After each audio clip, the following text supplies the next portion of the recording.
오늘 주일 아침 주 앞에 나와 제단을 쌓는 여러분 모두 위에 하나님의 축복이 함께 하시기를 주의 이름으로 축원을 드립니다. 오늘 이 말씀을 중심으로 멀리할 사람과 가까이할 사람이라는 설교의 제목으로 함께 은혜를 나누고자 합니다. 사람하면 사람은 뭐라고 표현합니까? 사람은 사회적 동물이라고 표현합니다. 사회적 동물인 사람은 인간은 다른 사람과 교제하며 살아가도록 되어 있습니다. 공동체 안에서 우리가 하는 교제는 우리의 삶에 중요한 영향을 끼치고 있다는 것을 너무나 잘 알고 있습니다. 좋은 사람과 교제하면 좋은 영향을 받아 나도 좋은 사람이 되지만 나쁜 사람과 교제하면 나도 모르는 사이에 영향을 받아 나쁜 사람이 되고 마는 것입니다. 따라서 우리는 멀리할 사람과 가까이할 사람을 잘 알고 교제하는 것이 매우 중요하다는 것을 보게 되어집니다. 친구들도 보게 되면 아이들에게 누구를 만나느냐에 따라서 2주, 투입만 지나면 달라지기 시작합니다.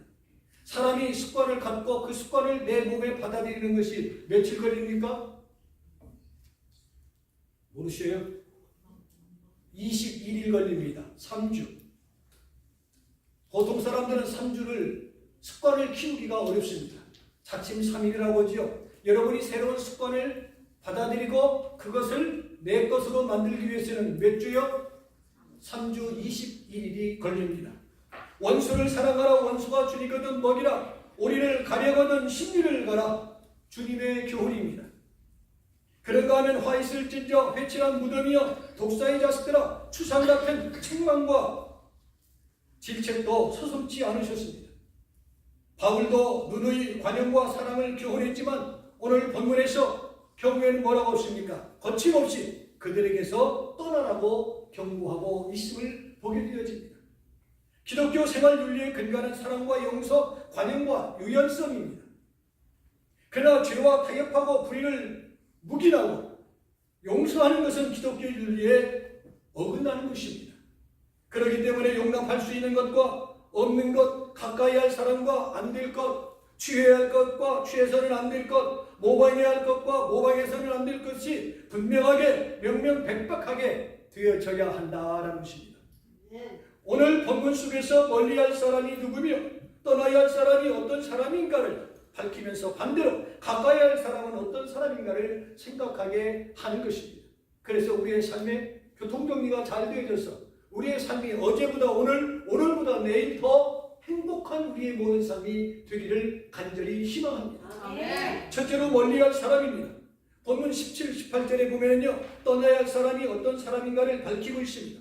형제들아 내가 너희를 권하노니 너희가 배운 교훈을 거스려 분쟁을 일으키거나 거치게 하는 자들을 살피고 그들에게서 떠나라. 이 같은 자들은 우리 주 그리스도를 섬기지 아니하고 다만 자기들의 배만 섬기나니 교활한 말과 아첨하는 말로 순진한 자들의 마음을 어떻게 한다고요? 유혹하느니라 말씀하고 있습니다.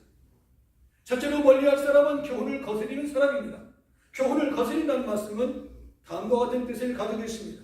주님의 뜻과 명령을 따르지 않고 거역하는 것을 말하는 것입니다. 예수 믿는 사람은 부모의 명령이나 뜻보다 스승의 가르침보다 직장 상사의 뜻보다 주님의 명령과 뜻을 먼저 따르는 좋은 습관을 키우도록 노력을 해야 할 것입니다. 그 이유는 주님이 전비자이시며 나의 구주이시며 생명을 살리는 주님이시기 때문에 주님이 1번이 우선이 되어야 한다는 것입니다. 사람의 명령이나 뜻을 따르지 않는다 따른 다음에 여유가 있을 때 주님을 따른다든지 그 뜻을 순종한다는 것은 주님 중심의 삶이 아니기 때문에 그렇습니다. 교훈을 거스린다는 것은 주님의 교훈과 명령을 거스린다는 것입니다. 구체적으로 주님의 교훈이 무엇입니까? 주님의 교훈은 구약 몇 권입니까? 39권, 신약 27권, 합계 66권, 천국의 천합권이면 66국의 삼국 이칠입니다. 그러면 쉽게 알 수가 있습니다. 하나님의 말씀을 내 마음에 담고 그 말씀에 따라 순종하려고 최선을 다하는 것이 거슬리지 않는 것이다 라는 것입니다. 성경의 가르침과 뜻을 거역하는 것이 뭐냐? 주님의 말씀을 거역하는 것이다 라는 것입니다. 둘째, 멀리할 사람은 분쟁을 일으키는 사람입니다. 분쟁은 화평을 반대입니다. 화평은 성령의 은사이지만 분쟁은 사탄의 역사라는 것을 우리는 분명히 알아야 하는 것입니다. 그 이유는 무엇이든지 분쟁이 다투고 싸우고 미워하는 것은 마귀의 역사입니다. 우리는 쉽게 분별할 줄 알아야 됩니다. 이것이 하나님의 역사인지 마귀의 역사인지 그것을 모르고 쉽게 넘어가고 쉽게 휘둘려서 함께 흥분하고 함께 더불어 화를 내서는 안 된다는 것입니다. 우리는 자칫 잘못하면 정의를 위한다는 이유로, 진리를 지킨다는 이유로, 잘 믿는다는 이유로, 정당성을 지킨다는 이유로 분쟁을 일으키고 조장할 때가 없지 않아 있음을 보게 되어집니다. 목사님들 세계에서도 역시 마찬가지입니다. 일부 예배는 거룩하게 드리지만 일부 회무 처리에서는 아주 거시기 합니다. 그럴 때 우리는 얼마나 마음이 아픈지 모릅니다. 그래서 저는 남가주에 있는 모든 연합회에 나가지 않습니다. 왜요? 지교의 재직해보다도 못한 모임이기 때문에 그렇습니다. 일반적으로 분쟁을 일으키는 사람은요 소수입니다. 그러나 그 소수 때문에 다수가 밀리는가 하면 교회나 사회가 어지러워지고 소란스러워집니다. 그리고 그들 때문에 분란을 일으키고 분쟁이 일어나게 되어진다라는 것입니다. 마귀가 역사하는 것, 마귀의 도구로 전략한 사람이 모인 곳에서는 항상 파벌과 분쟁과 치우심이 살아나게 되어지는 것입니다. 그런 사람은 어떻게 해야 된다고요? 성경에 멀리해야 된다는 것입니다. 마귀는 그런 사람을 통해서 가정과 교회를 파괴하고 전쟁터로 만들게 되어진다는 것입니다. 지금 이스라엘과 하마스가 이끄는 팔레스타인 간의 전쟁에서 계속되고 있습니다. 그리고 최근에 국제 정세가 심상치 않습니다. 유럽에서는 2022년 러시아가 우크라이나를 침공해 지금까지 전쟁하고 있습니다. 최근 북한과 러시아의 밀착 행보에 맞물려 한국도 핵무장론이 다시 수면 위로 떠오르고 있습니다.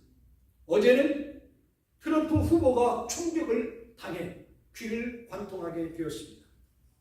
이후에 어쨌든 마귀는 가정과 교회와 세계에 분쟁을 일으키고 내던져버립니다. 그리고 사람을 통해서 그 일을 진행하고 있습니다. 바로 그 사람들을 어떻게 해야 된다고요? 멀리해야 된다는 것을 기억하시기 바랍니다. 첫째로 멀리할 사람은 거치게 하는 사람입니다. 거치게 한다는 것은 방해가 되고 걸림돌이 된다는 것입니다. 다시 말하면 부정적인 사고와 행동으로 교회를 힘들게 만드는 것을 지칭하는 것입니다. 그들은 말로, 행실로, 그리고 믿음이라는 이름을 내세워서 거치게 굴고 행동하게 되어집니다. 저는 국제개혁대학교에서 수련관 목회학, 상복회 상담학을 가르치고 있습니다. 다른 신학교에서는 역사학도 가르치고 교육학도 가르칩니다. 지난 학기에 여학생이 제출한 목회 상담 내용 중에 하나를 여러분에게 소개하고 싶습니다. 저는 교회를 섬기는 중에 물론 전도사이십니다. 섬기는 중에 교회 주변 사람들한테 심한 상처를 받고 있습니다. 교수님, 저는 더 이상 내 영혼이 상처받는 곳에 머물고 싶지 않습니다. 교회를 옮기고 싶습니다. 저는 어떻게 하면 좋을까요? 시원한 답변을 주시기 바랍니다 라는 것이었습니다. 그때 학생 강의 시간에 이렇게 대답을 했습니다. 교회를 옮기지 마십시오. 그들을 위해 기도하십시오. 좀 더 주님 말씀에 귀를 기울이고 주님을 섬기노라면 그들의 소리가 바람에 나뭇잎 굴러가는 소리에 불과하게 들려질 것입니다. 아멘. 교회를 옮긴다는 사람은, 옮길 사람은 자매님이 아니라 전도사님이 아니라 바로 그 사람이 옮겨야 할 사람입니다라고 했습니다. 바로 이 사연이 나오는 그 사람이야말로 남을 거치게 하는 사람이요 넘어지게 하는 사람이다라는 것입니다. 거치는 말과 거치는 행동만을 골라서 하는 그 사람을 어떻게 해야 된다고요? 멀리 해야 된다는 것입니다. 넷째로 배만 섬기고 그리스도를 섬기는 사람입니다. 빌립보서 3장 19절을 보면은 빌립보 교회 안에 배를 신으로 섬기는 사람들이 있습니다. 바울은 그들을 가리켜서 그들의 신은 배요 했습니다. 참 묘하지요. 왜 배가 신이 되는가? 바다에 떠다니는 배를 말하는 것이 아닙니다. 그 뜻은 먹고 마시고 즐기는 사람을 일컬어서 배입니다.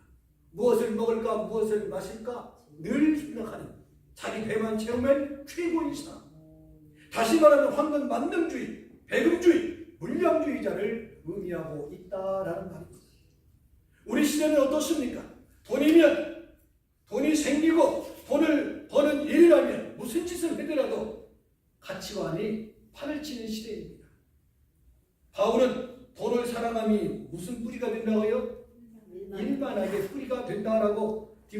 11장 10절에 말씀하고 있습니다. 돈은 바로 벌고 바로 모아서 바로 써야 하는 것입니다. 돈은 하나님을 위하여, 교인을 위하여, 주변 사람을 위하여, 가족을 위하여 선한 사람을 써야 하는 것입니다. 부부라 할지라도 돈이 있으면 쓰게 해 주시기 바랍니다. 꽁꽁 모이지만 말고 필요하면 쓰게 해 주시기 바랍니다. 어느 분은 숨겨놓고 그냥 죽으니까 쓰지도 못하고 남들이 와서 집 수리하다가 다 찾아가는 경우를 종종 보게 되어집니다. 성경적인 축복과는 어떤 거예요? 누리는 축복이에요. 아멘. 여러분이 가지고 있는 거 살아있는 동안에 다 쓰고 가시기 바랍니다. 아멘. 엉뚱한 사람 좋게 하지 마세요. 우리나라 속담이 있지요. 지게 지고 쓰니까 버니까 가 쓰고 쓰는 사람 따로 있다고. 저희 가족 큰형님도 그랬습니다. 형수님. 카이저병원 32년 동안 지게 지고 열심히 벌고 현직으로 일하다가 암으로 세상 떠나니까 58살에 가 쓰고 쓰는 좋은 형수님이 오셨습니다. 얼마나 감사한지. 다 있어요. 못 누리면은 바보예요. 여러분 누리시기 바랍니다. 누리시기. 애굽에서 나온 이스라엘은요 광야에서 큰 죄를 범했습니다. 그것은 모세가 십계명을 받기 위해서 시내산에 올라가 열심히 기도하는데 누가요? 아론, 형님 아론이 주동자가 되어가지고 모세가 십계명을 받는 동안에 금송아지를 만들었습니다. 그리고 애굽에서 이스라엘을 인도해내신 것이 하나님이 아니라 이 금송아지다 하면서 절하며 제사를 드렸습니다. 하나님을 섬기지 않고 금송아지를 섬긴 것입니다. 그때 출애굽기 32장 7절 보면 하나님이 그들을 뭐라고 하십니까? 백성이 부패하였다고 했습니다. 8절을 보면 하나님을 속히 떠나라고 했고 9절을 보면 이 백성은 목이 뻣뻣한 백성이라고 말씀하고 있습니다. 그리고 10절을 보면 내가 그들에게 진노하여 그들을 진멸하리라 말씀했습니다. 그 버릇이 신약시대에서 재현되었고 그리고 오늘 우리 시대에도 끊임없이 재현되고 있습니다. 마귀는 작전을 바뀌지 않습니다. 옛날에 쓰던 거 2000년 전에 쓰던 것도 지금 꺼내었어도 아무런 이상 없이 잘 진행되려고 있습니다. 우리는 알고 넘어질 때가 얼마나 많은지 모릅니다. 인간은 하나님을 섬기도록 창조되었습니다. 그것이 바로 창조의 질서인 것입니다. 그런데 하나님을 섬기지 않고 배만 섬기고 도만 섬기고 권력만 섬기는 사람은 장차 멸망받아 지옥 갈 사람입니다. 그래서 그들을 멀리해야 합니다. 그들을 멀리하지 아니하고 가까이 하면은 나도 모르는 사이에 그들을 따라서 어디에 가요? 지옥에 함께 가는 것입니다. 다섯째는 순진한 사람의 마음을 미혹하는 것입니다. 여기서 말하는 순진한 사람이라면 어린 신자, 새 신자를 말하는 것입니다. 그들은 마치 흰 종이와 같습니다. 그들은 이끄는 대로 따라가는 것입니다. 그렇기 때문에 누가 이끄느냐가 얼마나 중요한가. 이제 곧 다음 달이면 새 학기를 맞이합니다. 자녀들을 위해서 손주들을 위해서 기도할 때 무슨 기도를 드립니까? 좋은 선생님이 만나게 해달라고. 또 반이 갈라면 아이들이 바뀌어집니다. 좋은 친구들 만나게 해달라고. 왜요? 영향을 받기 때문에. 잘못 만나고 잘못 교제하다 보면은 다른 아이가 되어지기 때문에 그렇습니다. 여러분 또 한편 생각할까요? 저와 여러분 대한민국에서 미국에 인생이란 중량을 싣고 김포공항이 됐든 인천공항이 됐든 배 타고 오신 분은 없으시죠? 비행기 타고 모두가 로스앤젤레스에 왔습니다. 그런데 놀라운 사실은 우리의 영향을 가장 많이 받는 사람이 누구냐? 누가 나를 픽업해 왔느냐에 따라서 직업과 진로와 환경이 달라진다는 통계학이 나왔습니다. 누가 나를 픽업하느냐에 따라서 달라지더라라는 것입니다. 그런 면에서 새신자의 경우 양육자가 중요합니다. 순하게 기르면 순한 사람이 되고 사납게 기르면 나도 모르는 사이에 사나운 사람이 되어지는 것입니다. 저희 권사님 한 분이 23년 만에 한국을 방문했습니다. 그런데 어머님이 친구들이 깜짝 놀랐습니다. 네가 어쩌다 이렇게 사나운 사람이 되었느냐. 그때 그 딸이 그렇게 대답을 했대요. 사나운 남편을 이겨내기 위해서는 나도 모르는 사이에 이렇게 강인한 사람이 되었고 악한 사람이 되었다 표현을 했다고 합니다. 이 아무개 권사님이십니다. 누구하고 사느냐, 누구와 교제하고 지내느냐 자지우지됩니다. 제가 다니는 주치병원에 가면 의사 선생님의 목소리가 아주 큽니다. 그래서 거기도 닥터 정입니다. 정선생님 목소리가 참 커서 시원시원합니다. 그래요. 연로하신 귀를 귀어두은 어른들하고 대하다 보니까 나도 모르는 사이에 매달 목소리가 계속 커지고 있습니다. 그렇죠? 연로하신 어른들과 대하다 보니까 남을 꼬이는 사람, 나쁜 곳으로 인도하는 사람, 순진한 사람을 유혹하는 사람을 멀리해야 합니다. 가까이 하면 그 유혹에 넘어가기 때문에 그렇습니다. 피할 것은 피하는 것이 성경에 뭐라고 했어요? 잠언서에 지혜라고 했으며 모든 것이 가나 지혜롭게 하라. 마지막 둘째로 가까이 할 사람입니다. 가까이 해야 할 사람은 어떤 사람입니까? 첫째로 지혜로운 지도자를 가까이 해야 합니다. 둘째로 악에 대하여 단호한 사람을 가까이 해야 하는 것입니다. 셋째로 공동체 전체의 유익을 추구하는 사람을 가까이 해야 하는 것입니다. 이들을 가까이 해야 하는 이유는 자신의 살인활동을 위하여 움직이지 않고 다른 사람의 유익을 살피고 모두가 행복하게 살기 위해서 힘쓰는 사람이기 때문에 그들을 가까이 해야 한다는 말씀입니다. 본문 19절을 보면 너희 순종함이 모든 사람에게 들리는지라 했습니다. 우리가 가까이 해야 할 사람은 순종하는 사람이다 하는 것입니다. 부모에게 순종하는 사람치고 어떤 사람이 없어요? 악한 사람이 없다고 합니다. 목회자의 지도를 따르고 순종하는 사람치고 문제아가 없습니다. 성경 말씀을 순종하고 기대에 그대로 따르고 순종하는 사람치고 바른 교제가 없는 사람이 없습니다. 바울은 17절에서 교훈을 거스리는 사람을 살피고 그들에게서 떠나라 말씀했습니다. 그리고 20절에서 이렇게 말씀합니다. 순종하는 사람에게 평강의 하나님이 함께 하시며 사탄을 너희 발 아래서 상하게 하시며 우리 주 예수 은혜가 너희에게 항상 있을지어다 말씀하십니다. 이제 말씀을 마치겠습니다. 우리는 만남과 교제를 선별해야 합니다. 가까이 할 사람과 멀리 할 사람을 선별할 줄 알아야 하는 것입니다. 그 선별이 없으면 우리의 삶은 절대로 달라지지 않습니다. 새해가 되면 결심하고 다짐하지만 교제하는 사람이 누구냐에 따라서 우리는 새해를 맞이할 수도 있고 한 해의 유종의 미를 거둘 수도 있습니다. 그러므로 우리에게는 누구와 교제하고 누구와 함께 가느냐가 얼마나 중요하다는 것을 알아야 하는 것입니다. 교훈을 거스리는 사람, 화평을 깨고 분쟁을 일으키는 사람, 거치게 하고 행동하는 사람, 주님을 섬기지 않고 배만 섬기는 사람, 순진한 사람을 미혹하는 사람을 멀리해야 할 것입니다. 그러나 주님을 사랑하고 교훈을 순종하는 사람을 우리는 가까이 해야 합니다. 그들과 교제하고 배우고 따르는 좋은 습관, 선택을 잘못하면 일평생을 후회하게 되어집니다.